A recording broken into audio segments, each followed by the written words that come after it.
Ç'a ndodh thoni?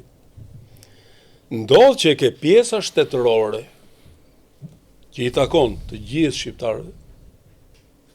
Dhe unë habitëm pse kanë qenë jashtëzakonisht miop për ta parë këtë pjesë. Ç'a kanë parë shqiptarët? Miop apo? Miop. Shumë herë gjërat vinë nga Nuk është bërë me qëllim për shfrytëzues siç morën pastaj. Jo, them për qytetarët. Për qytetarët. Për qytetarët. Ku intelektualët patjetër kanë ndetë, janë zakonisht apatik, kanë qenë në gjumë. Se kur s'ka net apatik. Tani, sot ku i ke pjesa shtetërore, një herë doli Sali Berisha dhe tha toka 1 euro. Po, e marrë. Po mbesh drejt. Ti i jep tokën. Kush je? Tokën e shqiptarëve 1 euro. Kush je ti? Kush je ti? Ti që i bërë domin me 7.501 dhe futë në lojë prap 1 euro. 1 euro. Iku ai dhe vje ky tjetri me të njëjtin mendim. Toka për investitorët strategjik. Që ja jep me të njëjtin çmim prap.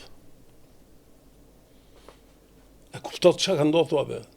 Unë e kuptoj, mua. Pra kush janë këta të dy? Kush janë këta të dy?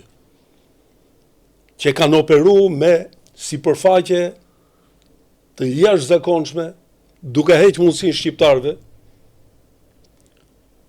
Prindët e tuaj, ti vetë, ai sa njeh ti, unë, të mi, të gjithë kemi qenë në për aksion.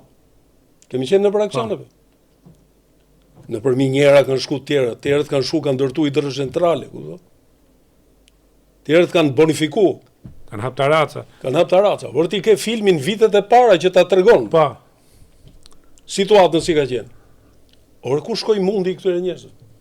Me të drejtë ti, pse je kryeministër ti, i jep të drejtë vetes të qerasish këtë dush ti, jo thjesht me tokën e shtetit, po me mundin e shumë brezave.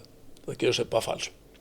Dhe brenda kësaj dalim tek elementi i transparencës. Në këto kushte, kur këto operojnë në këtë mënyrë, këtyre nuk i intereson të bëhen transparent.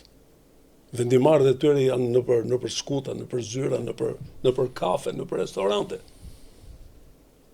Dhe vim në këtë situatë. Dhe kur në çfarë situate?